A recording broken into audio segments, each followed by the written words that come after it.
Welcome to the Good Shepherd and the Child podcast, where we explore the spirituality of the Christian child through the method of catechesis of the Good Shepherd. I am your host, Carrie Mecchi-Lozano.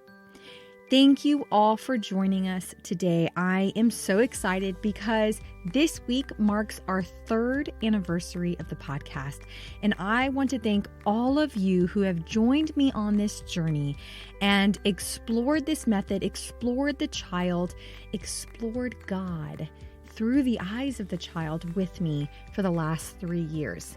I'm really excited because we are going to be starting season 3 of the podcast with this episode. And we are starting it with a bang. We are going to do a really fun, wonderful series specifically for parents. So whether you are a parent or you want to share these episodes with parents that have their children in the atrium with you, however best you see use of these episodes, I hope that they foster spiritual growth in the domestic church and how our work in catechesis can be applied even outside the atrium. So I'm really excited about this series that we are going to be sharing with you over the next several episodes. I also am excited because we have added a new feature. So if you look in our show notes, I will have a link to a form that we have on our website for podcast listeners' questions. So for season 3, we want to hear from you. We want to hear your questions about catechesis of the Good Shepherd, and we want to help answer them, whether I will answer them or some of our podcast guests will help me answer them. So please, if you have a question about this work, about formation, about a child in the atrium, a material, whatever your question is, go check out this form and fill it out so that we can help you find your answers. So today we are kicking off season 3 with a bang. I got Nicole Kavanaugh to join me on the podcast. She has a huge following on Instagram. She's a Montessori mom. She has 5 children, and she applies the Montessori method in her everyday life with her children at home. And she blogs about it and she shares about it with her Instagram account. She also has a podcast, but she's going to share a lot about that with you guys here in just a minute. But Nicole is going to join us to help us explore how we can take these philosophies of Maria Montessori and of catechesis of the Good Shepherd and apply them outside of the atrium, and most especially in our homes. How can we prepare ourselves, the adult, to interact with our children in a way that is respectful and fosters spiritual growth? How can we create an environment that fosters both peace and spirituality in our homes? Nicole does a really beautiful job of helping us understand our role in the everyday bigger picture of the children in our lives' spirituality. I hope you enjoy. Welcome, Nicole, to the Good Shepherd and the Child podcast. Thank you for having me. Nicole, would you tell us a little bit about who you are, how you got involved in Montessori, and also CGS? Yes, I am Nicole Kavanaugh. I am the creator of the Montessori parenting website, The Kavanaugh Report. I also have a podcast called Shelf Help, where I get the immense pleasure and privilege of speaking to parents about Montessori parenting and bringing Montessori parenting into your home, and how we can take the principles of this amazing person, Maria Montessori, and apply them to 2023. And I got started now it's been 11 years ago. It's amazing. Just time goes by so fast. With my oldest child, I have 5 children, and I was sort of a struggling new parent, and I stumbled into this world of Montessori, and it made so many things click for me, and that I've been obsessed ever since. And so over the last 11 years, this has been my life, and it has slowly evolved into my career, and that's what I do. About 9 years ago, or 10, maybe 10 at this point, 10 years ago, I was encouraged by one of my best friends to check out catechesis of the Good Shepherd at our church. And she said, "This is perfect for you. You love Montessori. I'm trained. Come to this training." And I did, and it was incredible. And not only did I deepen my love of Montessori, but deepen my faith. And I have been now a lead catechist in a level 1 atrium for the last 8 years. So that's been my role, just guiding 3 to 6-year-olds to the Good Shepherd. And it's been such an incredible part of my Montessori journey, and just something I look forward to. One of my favorite parts of the week is being in the atrium with small people and just watching the Holy Spirit at work. Yeah. Yeah, I feel the same way. It's like, it's my time of peace. Whenever I'm in the atrium, it's like, oh, I'm surrounded by 13, 3 to 6-year-olds, and it's so nice and calm. Sometimes. Yeah. Sometimes. You're right. You're right. Depends on when in the year we are. Yeah. So you have 5 children, and you have, some of them are at home and some of them are in a Montessori school. Is that correct? That's true. Yes. So my oldest is just about 12, and my youngest is almost a year old. And so my 3 older children, who are 12, 8, and 6, are in Montessori schools, both public and private Montessori, a combo right now because of their ages. And then my 2 littles, who are 3 and almost 1, are at home. And so I get the privilege of being with little people all day, and then my bigs get to come home from their Montessori schools, and I get to be a Montessori parent. So we're not homeschoolers, but you can still take the principles of Montessori. They go so far beyond just like the strict academics of using, the academic materials is far less important, I think, in a home setting if you're not a homeschooler. Right. But you can still be a Montessori parent, which is pretty awesome. Right. Right. I love that. I think that that's pretty much what this episode is all about. It's like, how do we take these Montessori and CGS philosophies, and how do we understand that this is beyond the classroom, beyond the atrium? This is more of almost a way of breathing with our children. The more that you fully understand the heart of it is of what we do, it becomes a way of life. And I love following you on Instagram because you do such a beautiful job of showing all of us how you do that as a way of life with your children. I've learned a lot by watching you, especially because you have multiple age groups.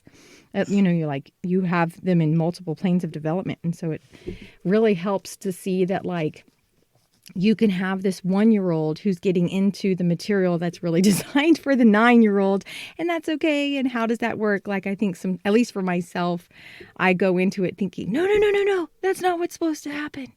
But that's the home life, like that's real life. It's real life, completely real life. And it is challenging. And it is, the work that I'm called to as a mother and as a Montessori parent specifically. But I think it's important for people to know, like, there's no one way that looks. Right. Everybody's family gets to be their family, but we get these principles that kind of can guide us to what I think is a more peaceful and joyful, childhood. And that's really been just such an incredible gift that Montessori has given me.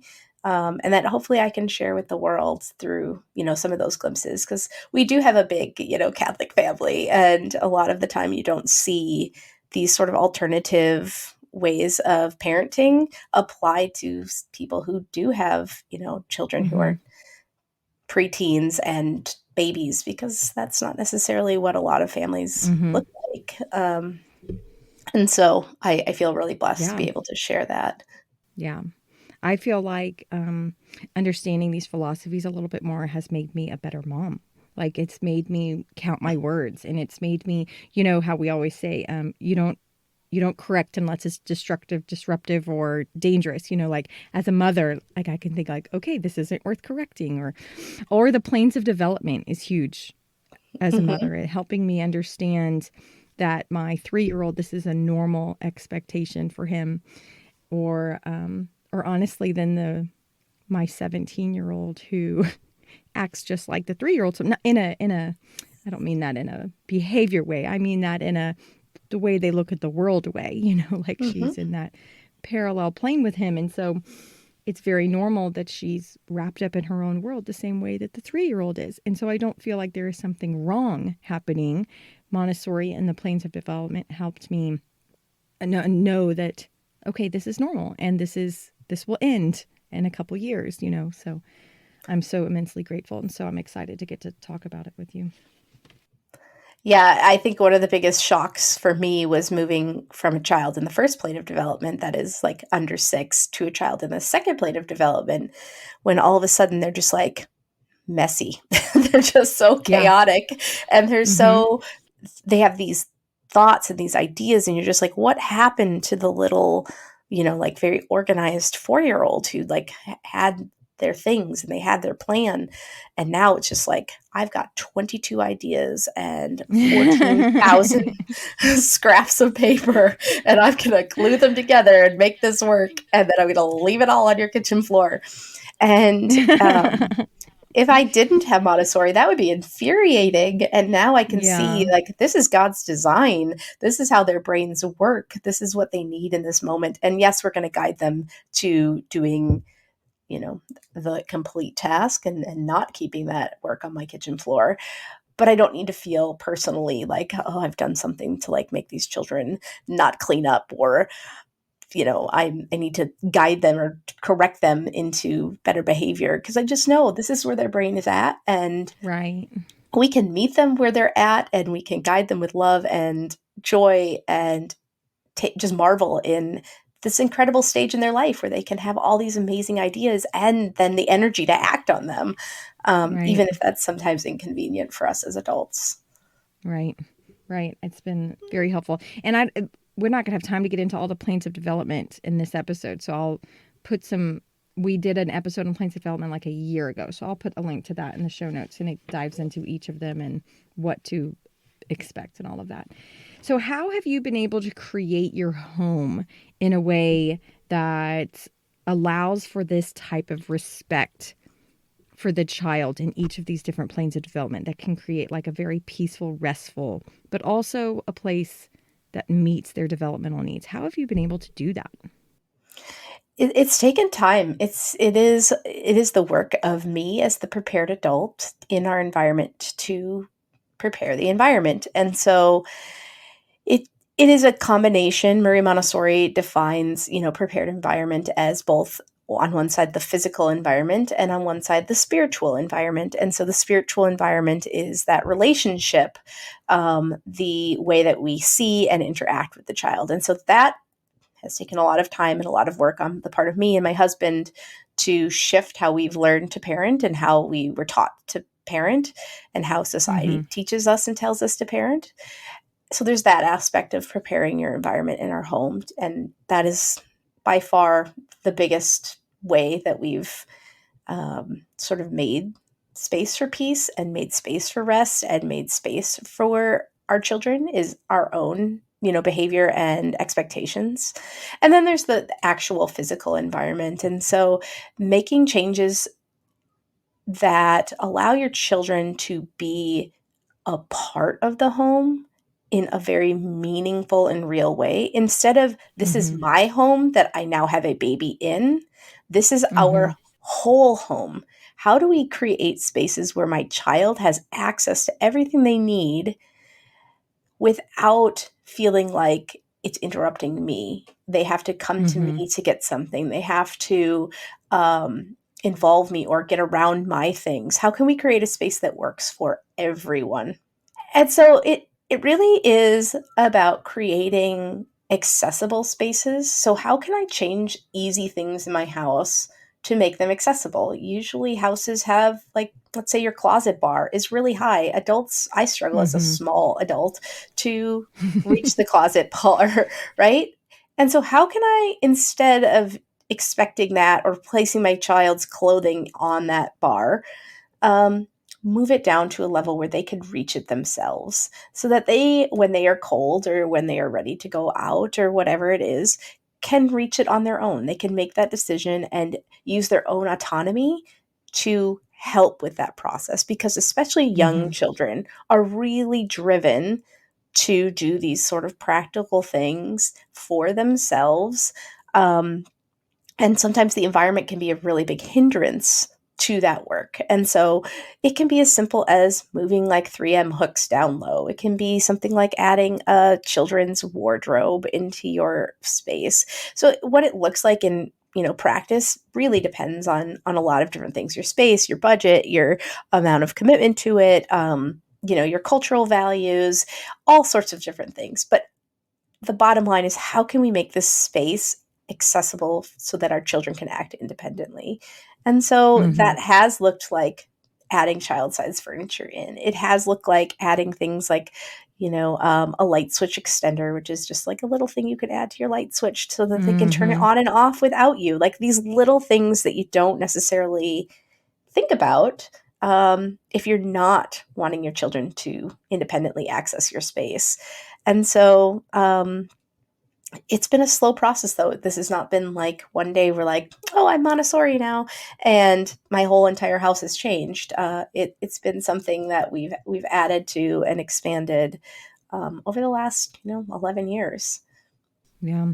I think that it tells the child something whenever the house is prepared in that way. Just like the atrium, the children walk in the atrium and they get so excited because they absorb the idea that this is for me because it's all Mhm. my size. Even though there's all these adults here, this is my size, not their size. And I think when our house is also prepared with this yes environment, this is you have access to almost everything in here and we will say yes to you having access to it. It tells the child you belong here. This is Mhm. your space too. Like, and just the confidence that comes with something like that. It's beautiful to the seeds that you're planting for that. I love the way that you talked about that. First, the prepared adult. First, we have to look at ourselves. And I think sometimes, especially with Montessori and CGS, we think, okay, I need to go buy all the things. And then I'm Montessori, then I'm CGS. And it's actually so backwards. We first have to look at to ourselves and how do we need to change the way that maybe we're parenting or disciplining or correcting or speaking or maybe it's our own wounds, maybe it's how we're talking, whatever. There's so many different angles, but the way that the core, I think, is the way that we are looking at the children. Are we looking at them as empty vessels, or are we looking at them as other complete human beings, other Mhm. complete human beings that are already guided by the Holy Spirit, that are already fully who they are in this moment, this respect. Um, I think that if that can come first, the rest all just kind of lines up easily after that. Like if I'm looking at my 3-year-old as a deserving of respect human being, it makes sense that I'm going to give him options for clothing, or it makes sense that he's communicating something to me and I am going to listen or observe.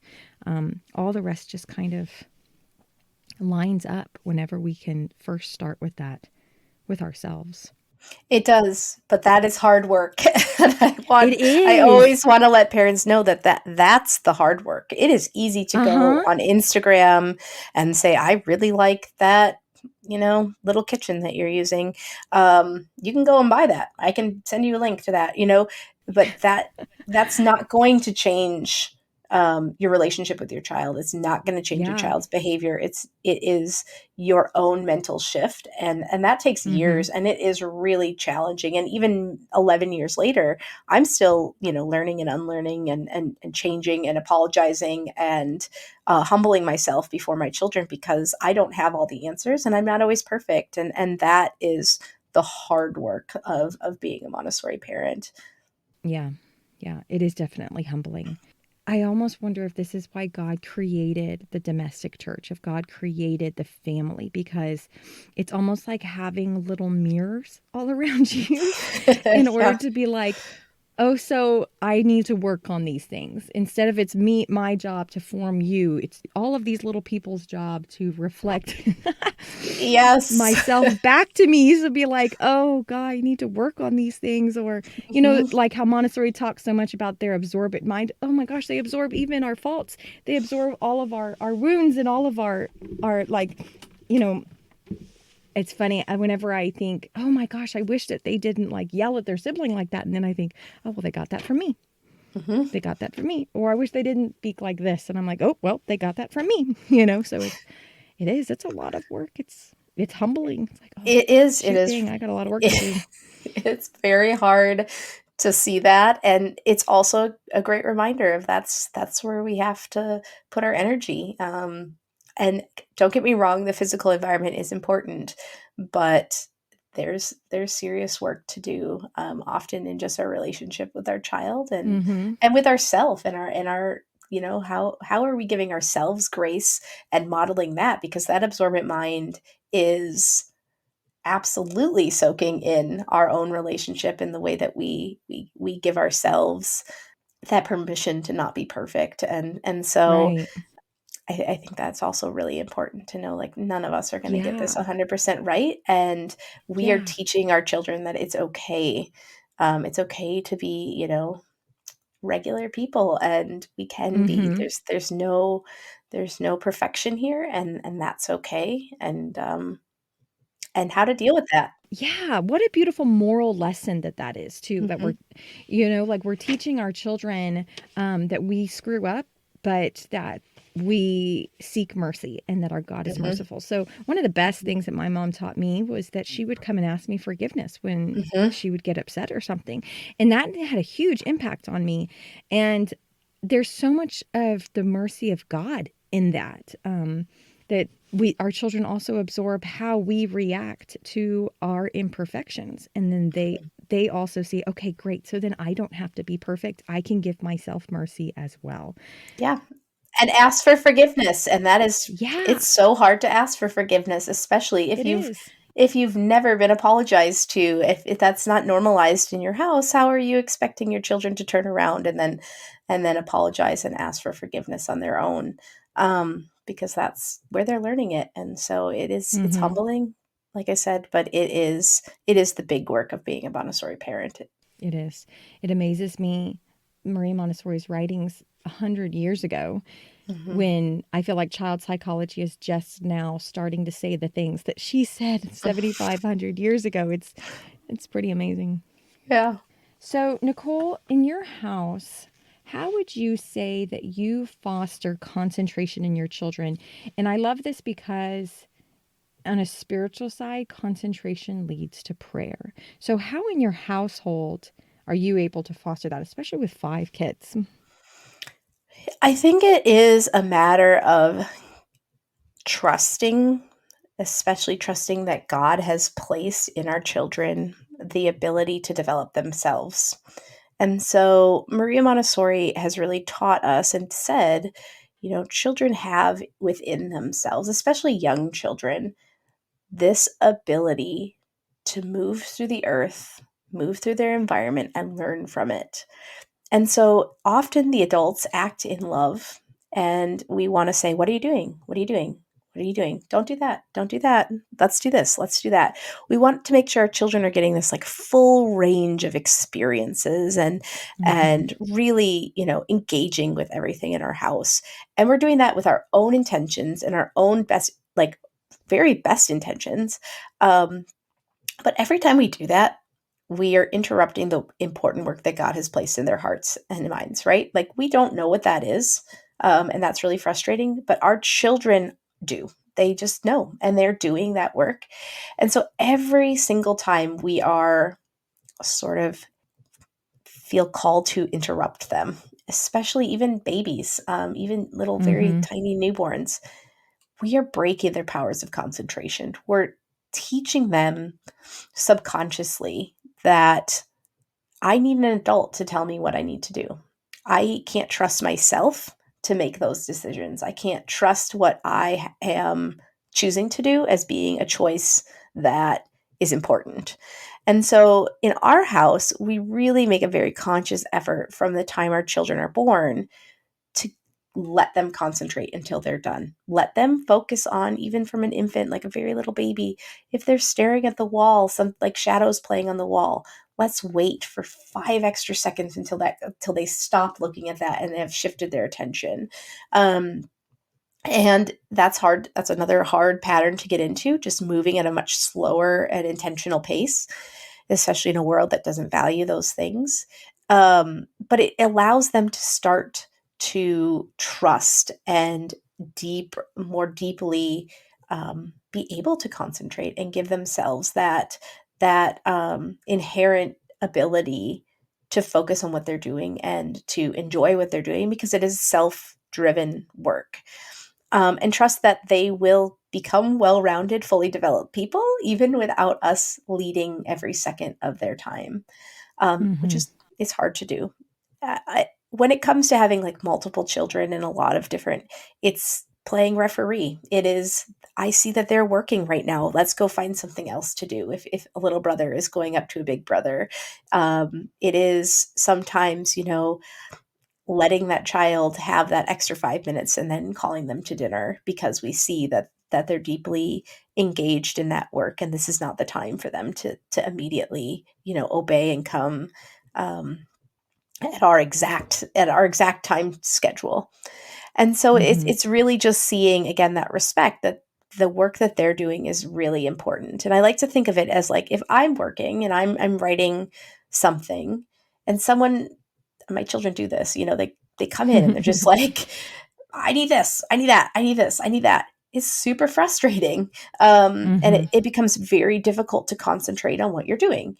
And Mm-hmm. for some reason, we don't see our questions and our interactions with our children as doing that same thing.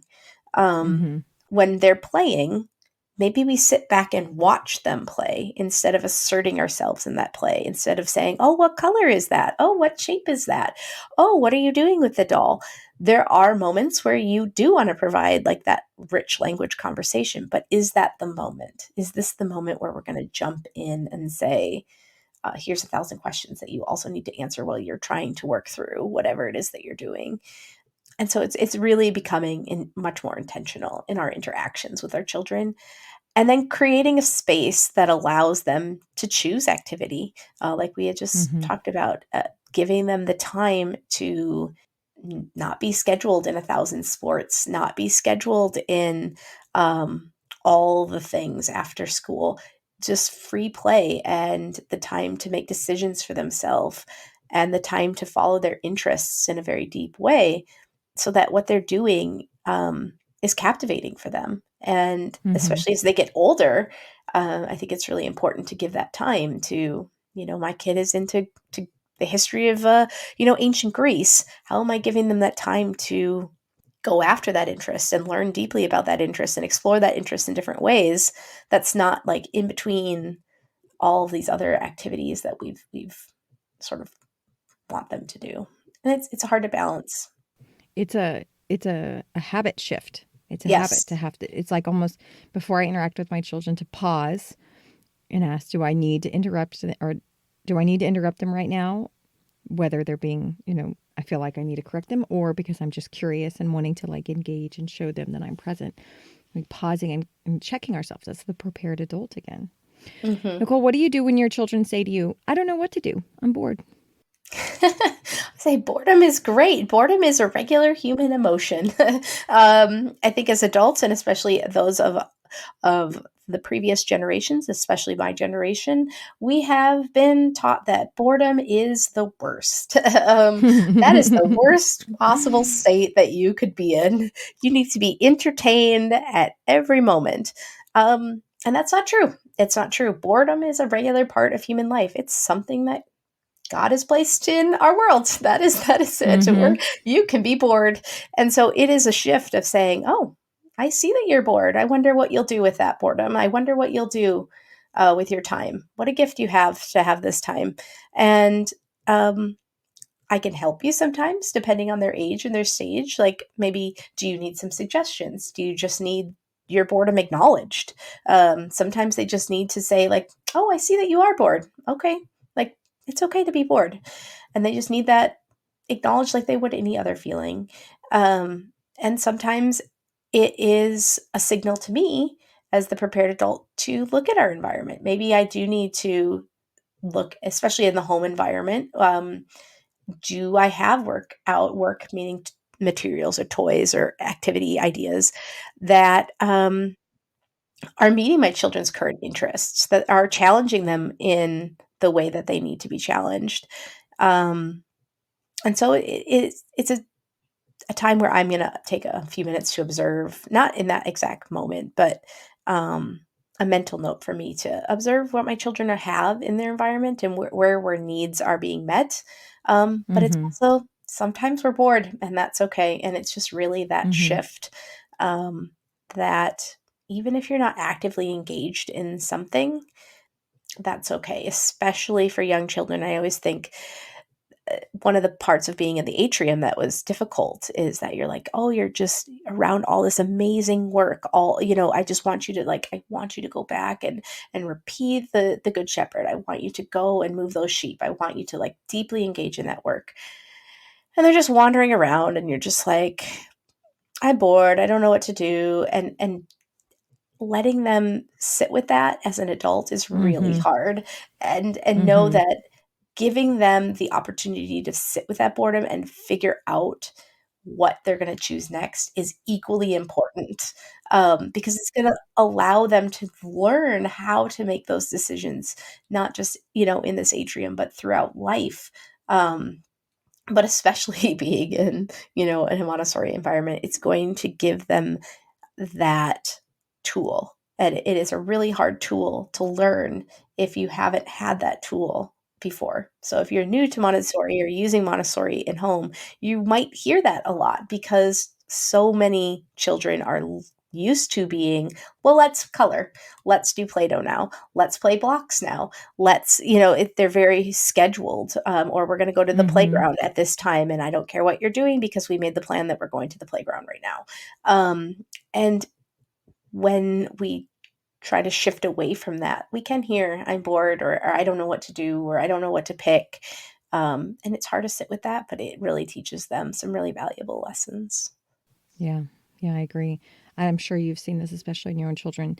I feel like when a child is bored, if they're allowed to be bored, whenever they finally do choose a work, even in the atrium, they really sink into it. It's real. It's almost like when a child tells me they're bored, I get really excited to see what they're going to do when they figure it out. If I just let them be bored, I'm like, okay, I wonder what you're going to do with that. And then you wait the 5, 10, 15 minutes it takes for them to pick something, and then they're there for hours, and it's really neat.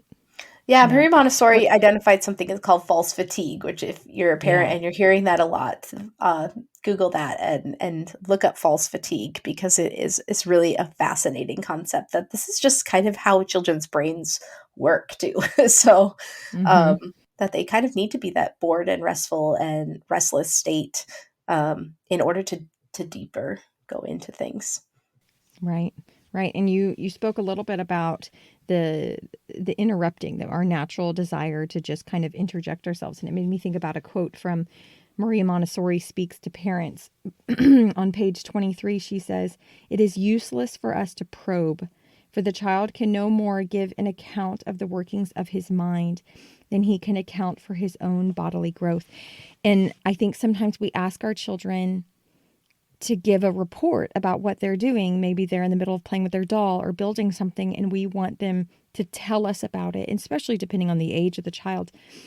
But if it's something that they have deeply concentrated on, it's more of an inner workings that is happening. And I love this quote from Maria. They no more can give an account of the workings of his mind than he can account for his own bodily growth. They can't give an account for what they're doing all the time, what's happening. And this is very true for in the atrium. I always try and encourage our parents to not ask the question after Good Shepherd of, so what'd you do in the atrium? Or what'd you do at church school or Good Shepherd today, or whatever they call it. Because especially the level 1 child, but I would say for all 3 levels, that it's really hard for the child to give an account of the workings of their mind, or in the atrium, the workings of their spirit. What happens between them and God in the atrium is very hard to put words to. It's almost like whenever you go on a retreat and you have this spiritual encounter and you come back and people are like, oh, how was it? It's really hard to say anything other than it was amazing, because how do we put words to these spiritual experiences that we have? I love this quote from Maria.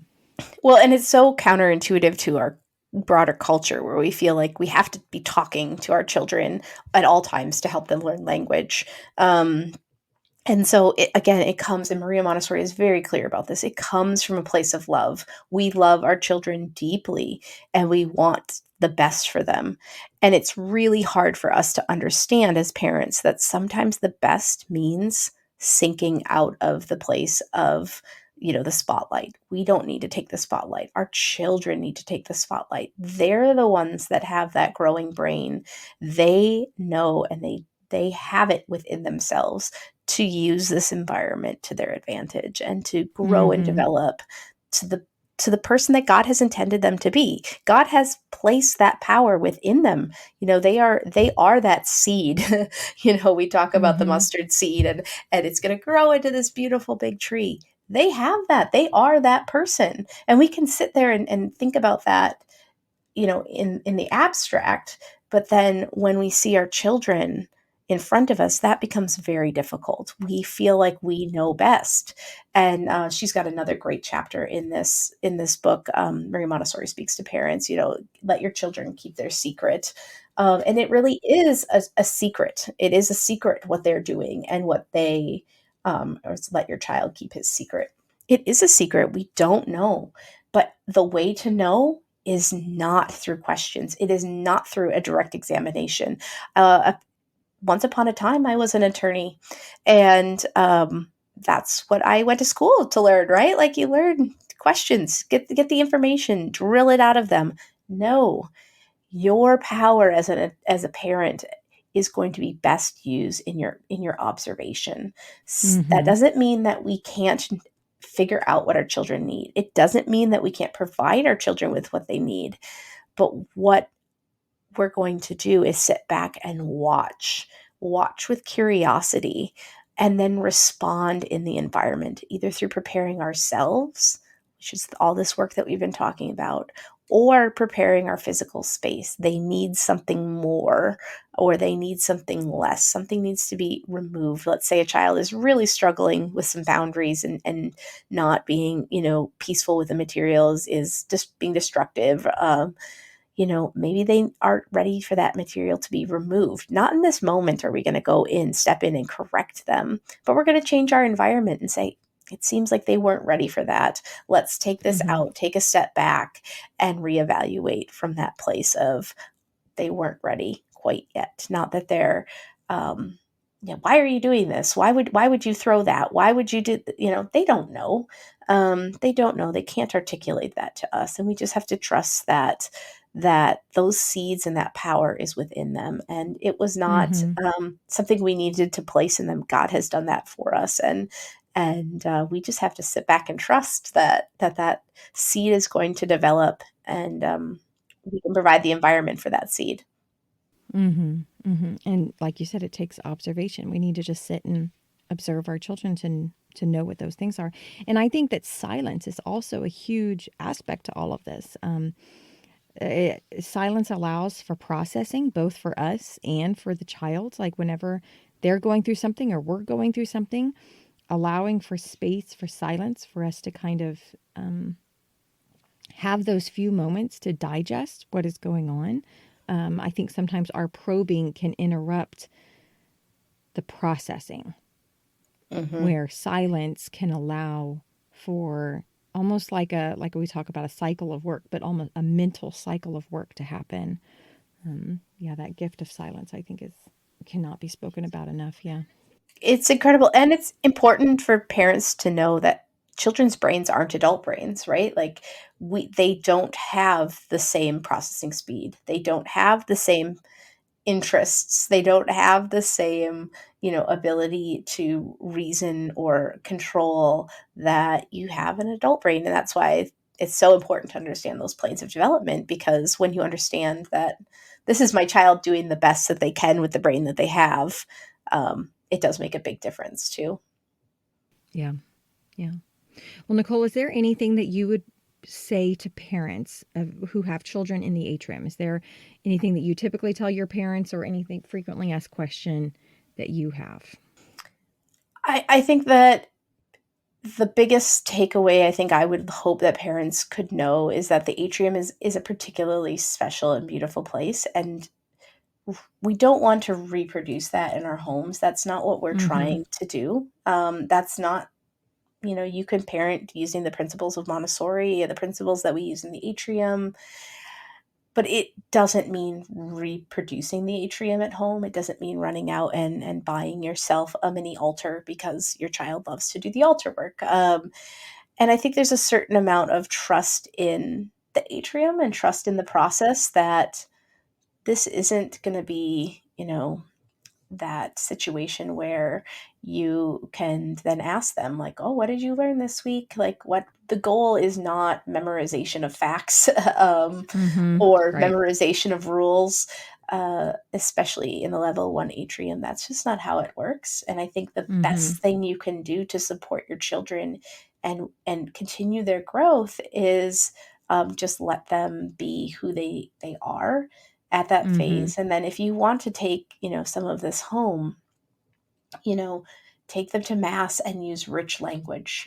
This is, look at the chalice, it's not the cup on the, it's look at the pattern. And that's hard if you grew up like I did, not being taught often the language of the church, something that I honestly, a lot of it I learned in training, but reach out and ask or learn about it together. What are those things called? What is that gesture that father is doing? But bring it up in, this is the work of the parent, bring it up in mass, give them that language, be excited with them. If you've seen that they've been learning about the altar, for example, take a few minutes before mass and go and look at your altar in your church. We're sometimes able to do that in the atrium, but sometimes we're not able to do that.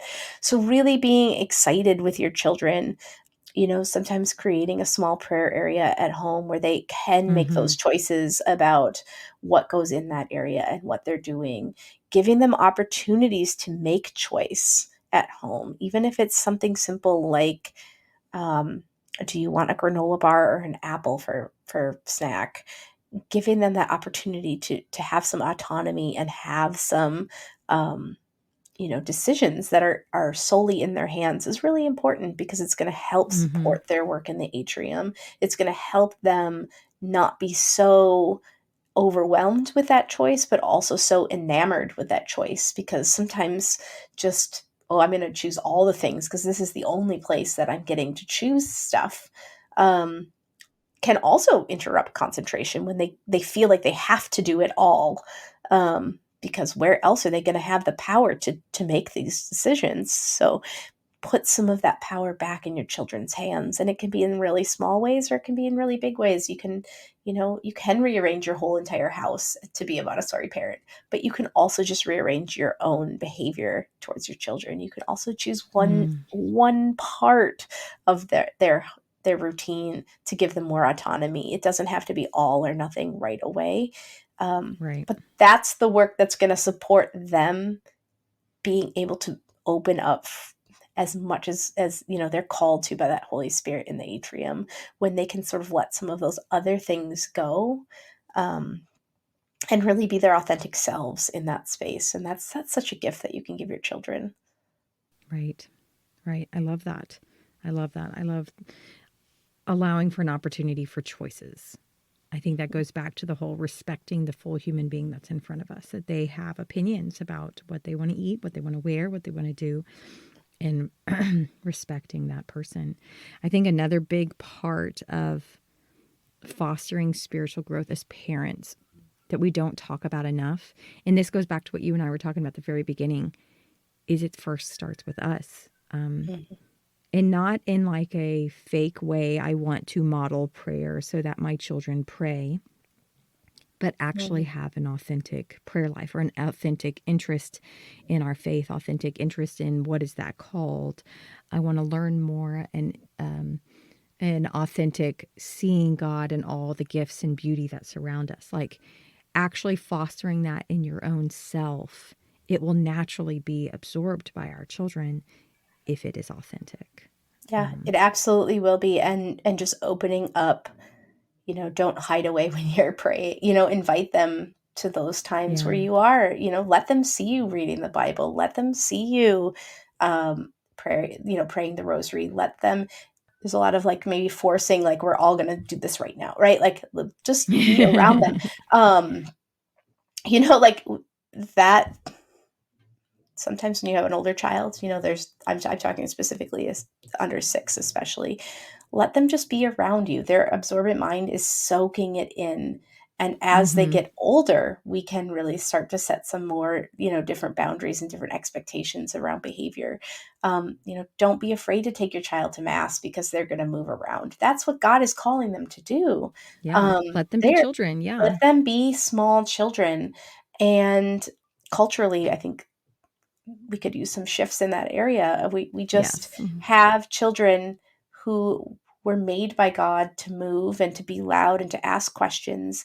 Be curious with them. Don't be embarrassed by that. That is who they are, and that's the stage that God has made them for very important reasons to Right. be in. And so give them that opportunity and joyfully sit with that opportunity and be authentic with them, and also open meaningful ways for your children to participate. Let them light a candle in your home.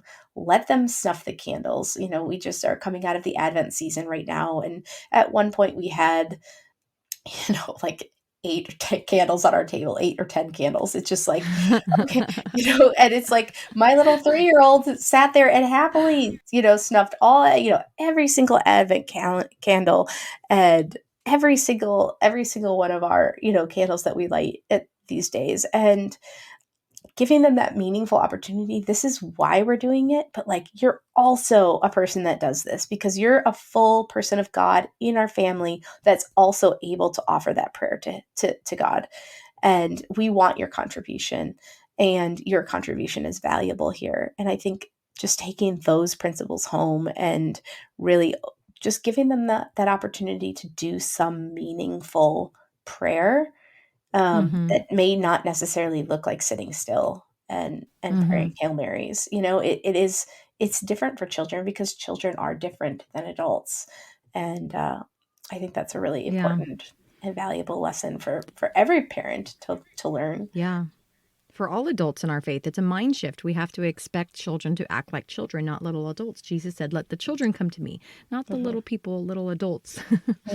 Right. He wants them to be fully children, which means wiggly and a little bit louder and a little bit more excited and joyful, and all of the beauty that comes with being a child. And so we have to let them be children. Right. I love that. Nicole, this is so great. I feel like we've barely skimmed the surface of what we can be as parents to these beautiful children. But I really appreciate you sharing your wisdom. Would you share with everybody where they can find you to learn more? Sure. You can find me on my website called the Kavanaugh Report, or you can find me on Instagram at NickCav25. Or I have a podcast where I talk all about Montessori parenting called Shelf Help. Great. Thank you so much, Nicole. I really appreciate you. Thank you for having me. This has been wonderful. It really has. Thank you all for listening to this week's episode of the Good Shepherd and the Child podcast. Check out the show notes because I've got a lot of goodies there for you. I have links to Nicole's webpage and her podcast, as well as her Instagram handle. I also would like to point y'all towards 2 episodes that we had in the past. So episode 49 is the one where Claire Paglia joins us to talk about the 4 planes of development. Just like I said in the podcast episode, this is so helpful to understand Montessori's philosophy of the 4 planes of development. So if you have a 7-year-old in your life, or a 12-year-old in your life, or a 20-year-old in your life, a 1-year-old in your life, to understand a little bit more of their characteristics and potential, and also their spiritual potential as well. And the 4 planes of development really help understand that. So check out that episode. I'm also linking episode 20, where my friend Jaclyn Ruli joined us on the podcast to talk about how she lived out the domestic church. If you would like to get the book Maria Montessori Speaks to Parents, this is a very simple book. It is a collection of her articles that she wrote specifically towards parents, and I put a link for you to purchase that through AMI. This is a really neat book. I love this book, and so I highly recommend it. And Nicole actually does a book study with this book a couple times a year. So if you get on her newsletter, you could probably find out the next time that she will be doing the book study. And if I'm able to catch it, I will let y'all know on the podcast as well. So I highly recommend that. So one of our core texts in the Catechesis of the Good Shepherd is the book The Religious Potential of the Child by Sophia Cavalletti, one of our founders of this work. And you can get a physical copy in our store, but we also have the audio version available. So in our show notes, I have a link for the instructions on how to get it because it's through a Podbeam premium podcast channel for you to access the audio version of The Religious Potential of the Child. So if you're like me and you much prefer to listen to things, especially as you're driving or walking or whatever you're doing, then this is a great option for you. I'm also going to put a link in our show notes for the book, The Good Shepherd and the Child, A Joyful Journey. This book is the book that we usually use for parents, is the starter book. You as a parent, if you are wanting to pick up a book that is easy, but also teaches you the heart of what we do in Catechesis of the Good Shepherd, this is the book that I highly recommend. The Good Shepherd and the Child, A Joyful Journey. This one is for the 0 to 6-year-old. If you are interested in the 6 to 12-year-old, we have the book Life in the Vine, The Joyful Journey Continues. So I will put a link to both of those books for you to purchase from our store in the show notes if you're interested.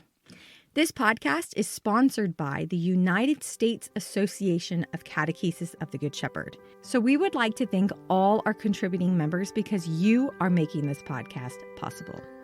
If you would like to know more about Catechesis of the Good Shepherd, or if you would like to become a member, please go to cgsusa.org. Thank you all for listening. We will see you in 2 weeks with another episode in our Parent Series. Go and fall more deeply in love with God.